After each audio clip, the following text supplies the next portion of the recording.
bonjour à tous. Donc, bon, on était supposé être 100, on est un petit peu moins. Alors, en tout cas, merci de votre présence. L'idée ce matin, c'était de pouvoir partager avec vous, voilà, le sujet de la conversion, qui nous intéresse énormément chez TBS, parce qu'on travaille sur un certain nombre d'axes concernant les revenus. Et il y a deux axes qui sont primordiaux chez nous, c'est la fidélisation et l'acquisition. Il y a 2 ans, on avait fait un premier atelier qui concernait la fidélisation. Donc là, l'idée, c'était de pouvoir aborder avec vous l'axe d'acquisition. Voilà. On vous propose ce matin, en tout cas, de partager avec vous sur cette organisation, très rapidement de pouvoir vous dire qui on est, de quelle manière on intervient, principalement pour les médias. Ensuite, d'essayer de vous expliquer que rentrer dans une stratégie de monétisation, c'est aussi un sujet de transformation. C'est un sujet de transformation d'entreprise. Donc, c'est pas en mettant des briques techno que ça va se faire tout seul. Donc, c'est avant tout un sujet humain aussi. Ensuite, nous, on va particulièrement traiter du modèle économique de l'abonnement. Pourquoi ? Parce que chez TBS, on traite d'un certain nombre de typologies de revenus pour les éditeurs, la publicité, la vente au numéro, l'abonnement. Et ce matin, on traitera de l'abonnement pour ce qui concerne l'acquisition. Ensuite, je laisserai la parole à Alessandro, qui pourra en tout cas déterminer et vous expliquer les 5 clés que nous, on a identifiées comme étant importantes d'adresser. On fera un tout petit focus très rapide sur les problématiques de paiement, parce que c'est un vrai sujet en ce moment avec la 3DS Secure. Et on fera intervenir aussi Marc de Actito qui nous explique un petit peu ce qui a été mis en place chez Playback, un de nos clients, pour voilà, faciliter la transformation et cet écueil de l'acquisition. Donc très rapidement sur TBS, c'est une société qui intervient dans le secteur des médias et de l'entertainment. C'est environ 150 personnes aujourd'hui. Et on intervient donc pour aider les éditeurs à monétiser leur audience et à valoriser leur contenu. Quand on a dit ça, ça veut dire quoi ? Ça veut dire que nous, on adresse un certain nombre de thématiques, mais purement business. On s'attaque vraiment au chiffre d'affaires de nos clients, et on apporte une brique servicielle, donc des services autour de planning stratégique, autour du fulfillment, autour de la relation client, donc une délégation de services chez nous, on gère, et également des briques plus techno, c'est vraiment notre ADN, sur de la gestion de la pub, gestion de l'abonnement, etc. Plus précisément, aujourd'hui, on a 3 activités principales. Une activité qui concerne la tech, et on fournit aujourd'hui un certain nombre de solutions métiers aux éditeurs. Une solution de CRM qui s'appelle Aloha, qui est beaucoup utilisée parmi les éditeurs de presse, notamment, mais pas que. On adresse aussi Orange, Deezer, etc. On fournit aussi des solutions d'administration des ventes, Adresa. Ça, c'est ce qui concerne le domaine de la tech. Donc, la subtech, on a aujourd'hui 2 briques techno principales qui sont Mahalo et Kyota. Donc Mahalo, un logiciel de gestion d'abonnement, et Kyota, qui s'occupe plus du front, qui va s'occuper plutôt des problématiques de génération de revenus. Donc landing page, e-commerce, paywall, boutique, lead generation et tout ça. Donc ça, c'est un couple, Mahalo et Kyota, donc plutôt dans l'univers de la subtech. Et comme je vous l'ai dit, la dernière activité, c'est ce qu'on appelle nous le BPO. Alors c'est un nom anglais qui veut dire Business Process Outsourcing, mais finalement c'est du service que les éditeurs nous délèguent. Voilà. Et un certain nombre de problématiques. Et c'est notamment lié à des acquisitions que TBS a fait dernièrement auprès des sociétés d'abonnement d'ajuste titre qui interviennent dans ces domaines-là, vente au numéro et marketing et abonnement. Donc, plus particulièrement sur l'abonnement, aujourd'hui c'est presque 500 éditeurs, à environ 1000, la slide est un peu ancienne, mais environ 1000 supports gérés. Et ces éditeurs qu'on accompagne, c'est souvent sur la brique techno quand même, donc ils utilisent d'une manière ou d'une autre Mahalo pour gérer leur quotidien. Là, on a souhaité illustrer les dernières opérations qu'on a faites. Voilà, on les a scindés en digital subscription et print, parce que c'est une plateforme qui est hybride. On gère aussi bien du print que du digital. Donc, les dernières opérations qui sont en cours aussi pour certaines, la Provence, l'Express, l'Istatin, Psychologie. Bon, voilà, c'est les migrations qu'on a effectuées sur nos systèmes sur ces 6 derniers mois. Sur l'aspect plus digital, pur, avec Kyota, c'est des gens comme les Arocs, comme Reworld, comme Marie-Claire, sur lesquels on intervient aujourd'hui pour les problématiques de digital e-business et paywall. Le BPO, d'autres clients et d'autres annonceurs.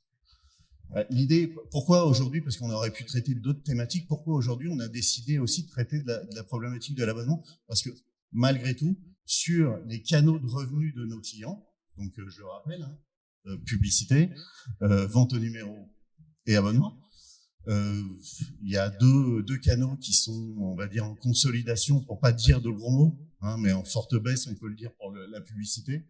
D'ailleurs, on peut, voilà, il y a des chiffres qui sont suffisamment éloquents pour en parler. Donc, en tout cas, il y a une vraie érosion des revenus liés à la publicité. La vente au numéro, c'est flat, mais on va dire que ça se consolide à la baisse, mais c'est quand même pas non plus formidable ce qui se passe. En revanche, dans le secteur de l'abonnement, et particulièrement de l'abonnement numérique, c'est en très forte croissance. Ce qui est illustré notamment, vous voyez, à droite, par les taux de croissance des nouveaux abonnements numériques chez un certain nombre d'acteurs. C'est pas hyper clair, mais on atteint quasiment plus 30, plus 40% sur 6 mois en 2020 pour ces acteurs-là. Donc, c'est des très fortes croissances qu'il faut accompagner. Et donc, voilà, je pense que aujourd'hui, c'est ce qui va nous intéresser, en tout cas dans le traitement. Alors, donc, concernant plus particulièrement les stratégies de conversion, encore une fois, on avait traité de la fidélisation il y a 2 ans.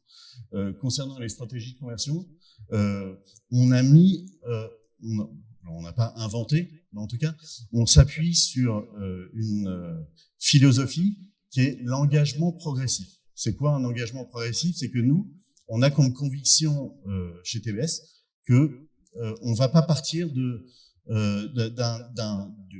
d'un visiteur sur un site internet et le transformer tout de suite en abonné payant, etc. Je pense que c'est une démarche qui est très séquentielle, qu'on doit accompagner avec différentes stratégies qu'Alessandro va illustrer, mais c'est pour ça qu'on parle d'engagement progressif. Et comment, en tout cas, quelles sont les clés qu'on a identifiées pour que cette progression et au final, la conversion en payant puisse être véritablement un succès.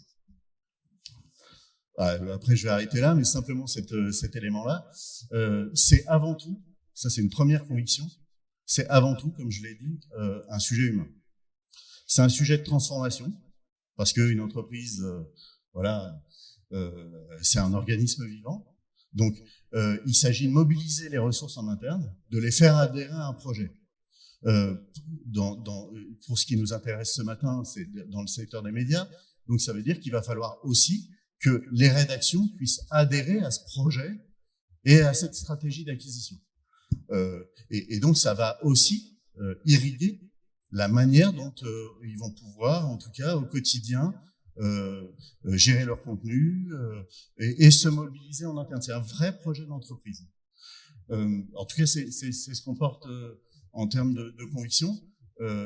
Et l'autre élément qui est fondamental, outre ce projet d'entreprise, c'est aussi le droit à l'erreur. Et comment on fait du droit à l'erreur? C'est en testant. Donc, c'est le concept du test and learn, c'est de mettre en place ce qu'on appelle des petits effets bénéfiques très rapides, des quick wins. On voit si ce qu'on a mis en place marche, et tout de suite, et pas sans rentrer non plus dans des projets informatiques qui sont très longs, qui mobilisent beaucoup de ressources et beaucoup de ressources financières. Donc, essayer d'avancer petit à petit en se trompant parfois, même souvent, mais en continuant en tout cas de pouvoir lever tel axe ou tel autre. Voilà. Là, je laisse Alessandro pour intervenir. Merci Thomas, bonjour à tous. Effectivement, donc l'idée maintenant, c'est Thomas fait une introduction dans un contexte, sans parler forcément de Covid, post-Covid. L'idée aujourd'hui, c'est d'identifier des schémas de conversion qui sûrement vous avez déjà essayé de comprendre au sein de vos sites et de vos systèmes éditoriaux. Mais là, maintenant, on a identifié, selon nous, cinq clés de succès qu'on va les voir dans le détail. Ça passe effectivement par des parcours d'utilisateurs, d'optimisation des tunnels d'achat, des compréhensions de l'expérience utilisateur. Et l'idée, c'est vraiment de comprendre, comment vos tunnels d'achat sont optimisés ou pas. Deuxième point, comment vous devez essayer de proposer des offres assez claires qui expliquent la promesse et la valeur ajoutée de vos contenus. Troisième point, vous pouvez essayer de proposer une ouverture de vos accès pour justement faire découvrir cette valeur ajoutée du contenu premium. Quatrième point, on est vraiment sur la connaissance client. Donc, on parle bien évidemment des données liées à l'abonné, mais on est vraiment avec nos logiciels, c'est d'ailleurs notre force, en amont, c'est-à-dire les comportements d'un utilisateur qu'on peut l'appeler occasionnel, régulé, engagé, volatile, comment lui il se comporte au sein de vos sites, au sein de vos plateformes, quel type de cheminement il fait pour arriver à un processus d'achat ou d'enrôlement, d'enregistrement et d'engagement. Et in fine, l'importance aussi de l'expérience utilisateur au sein de vos sites. On verra en détail ces points. Ici, je vais un peu rapide. On voit une petite visuelle animée qui montre 4-5 écrans des tunnels d'achat orchestrés par nos outils. L'idée est déjà de proposer une clarté dans votre tunnel d'achat. Donc, sécurité, rappel peut-être du logo de la carte bancaire, toujours récapituler l'achat en cours avant de finaliser avec les boutons validés. Proposer un paiement en tant qu'invité, c'est-à-dire qu'aujourd'hui on est très souvent obligé de créer un compte. Or, on peut effectivement acheter sans forcément avoir un compte, comme dans toutes les boutiques hors digital. Et troisième point, l'accès à un parcours d'achat via les social logins, c'est-à-dire utiliser un Facebook Connect ou un Google Account pour pouvoir arriver après à l'étape d'achat, ça facilite énormément le processus d'achat.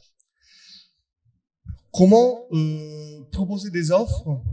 Et donc là, on est vraiment dans le message paywall, on est vraiment dans la promesse que vous allez faire vis-à-vis de vos lecteurs. Comment proposer quelque chose qui explique le travail qui a été fait par les rédactions, comment vous expliquer et comment vous mettez en évidence tout le processus qui est en place chez un éditeur pour arriver à vendre un contenu premium digital.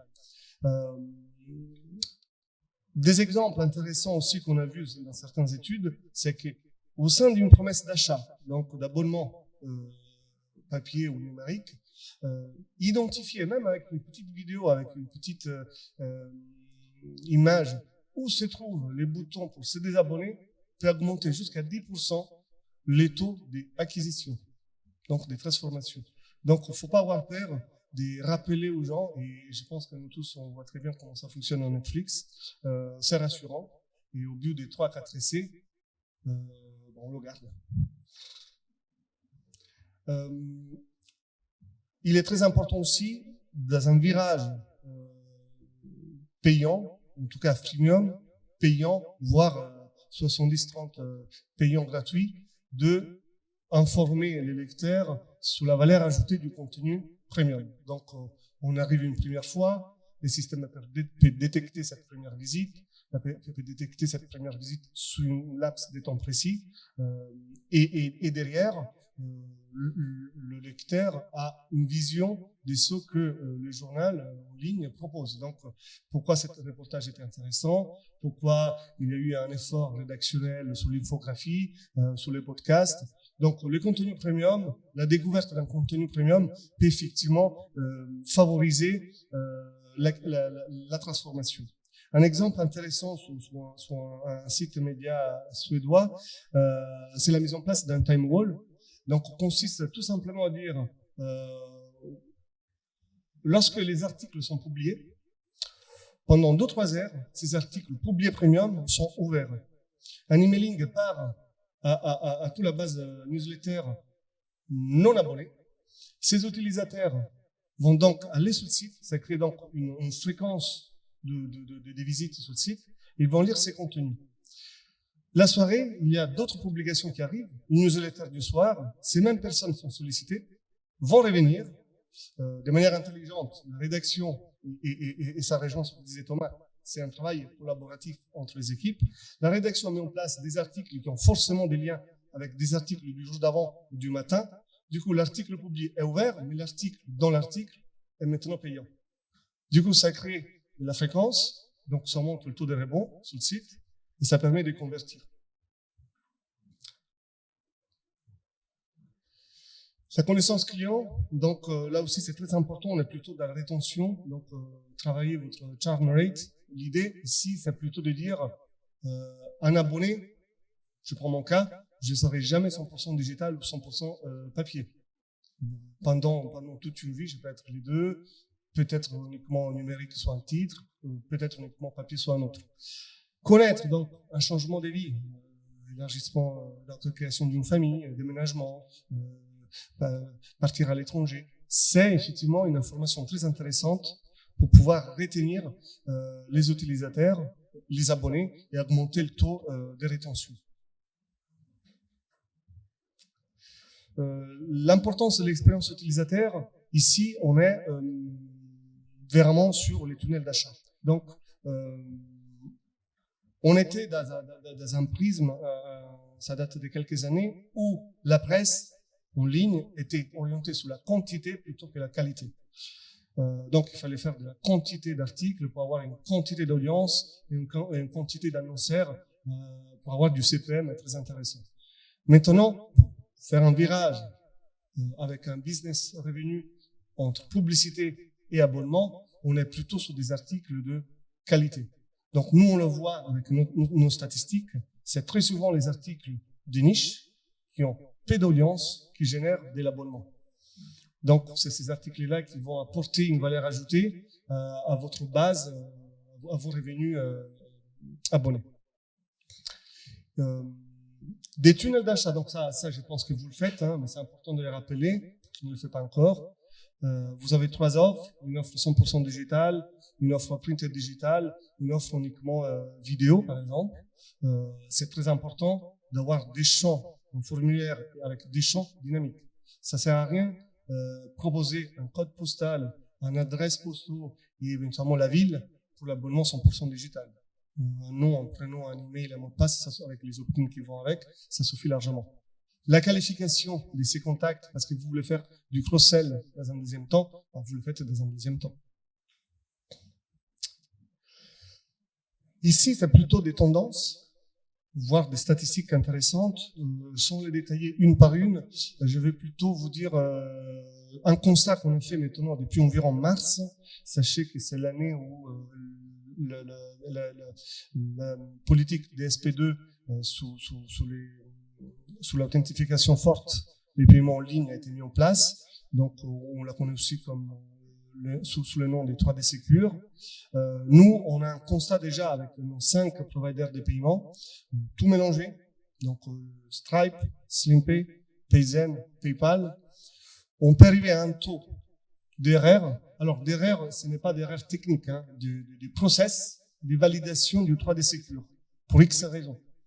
l'utilisateur n'a pas réussi, les codes n'est pas arrivé, l'interface a bloqué. Sachez que ce sont des interfaces bancaires. Hein. La passerelle passe toujours sur des banques.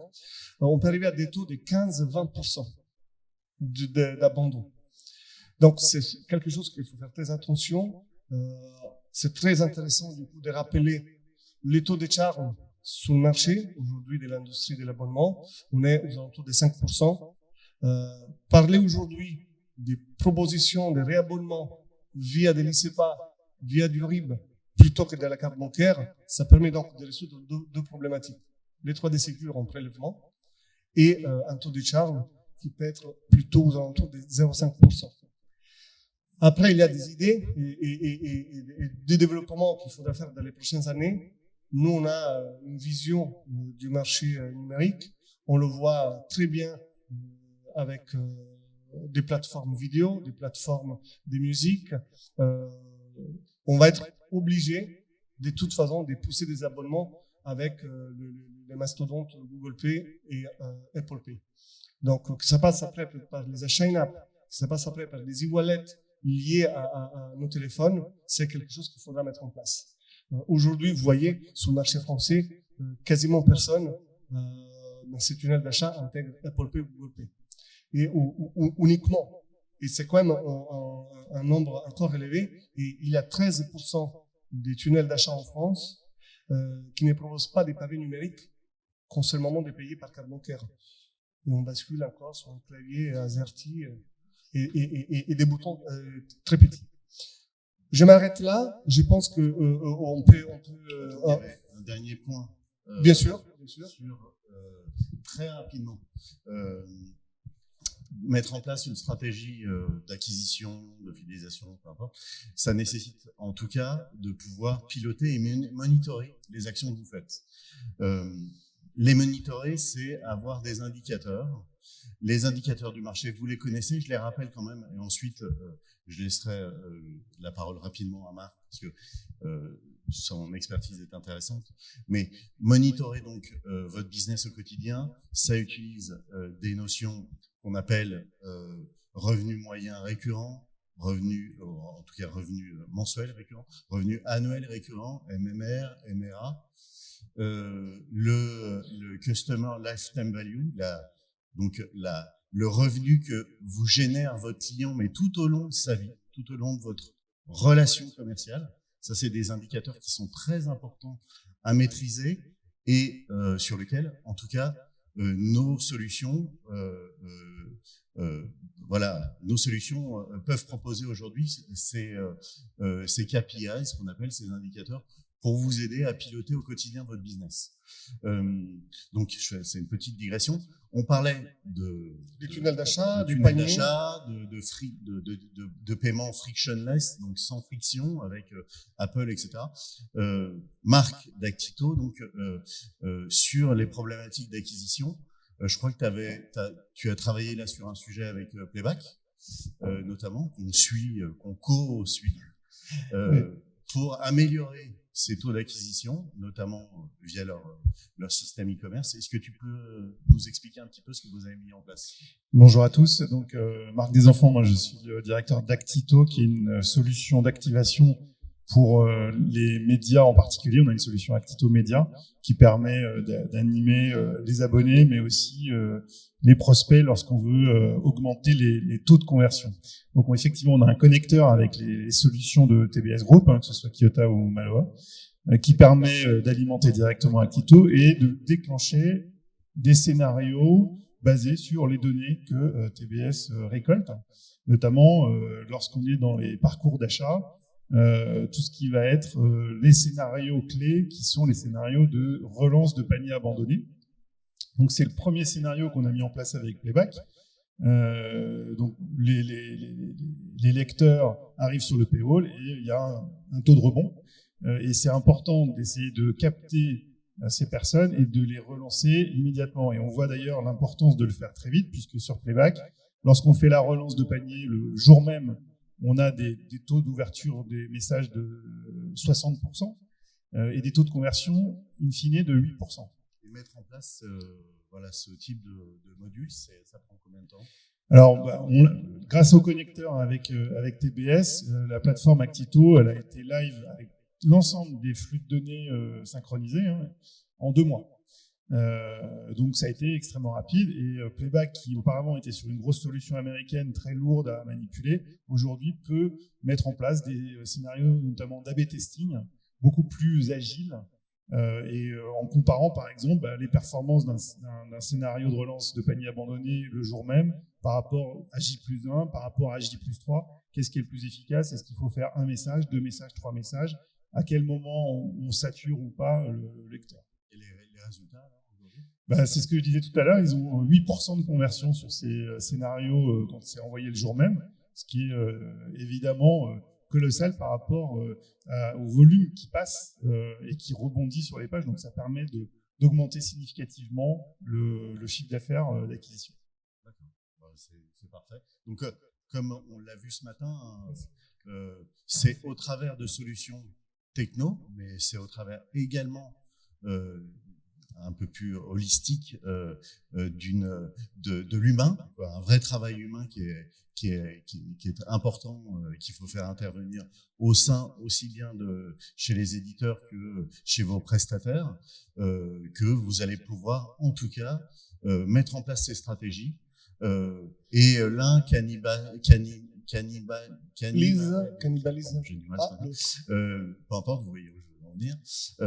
On peut travailler en parallèle sur ces doubles stratégies, fidélisation, acquisition, et avec en maintenant cette philosophie de tester et vérifier les résultats de ce que vous avez mis en place avec les indicateurs que nos solutions vous fournissent au quotidien. Voilà. Est-ce que vous avez des questions? On a peut-être 2 minutes de questions, ou sinon on se retrouve au stand. Très bien. Très bien. Donc tout est clair. Parfait. Merci beaucoup. Merci.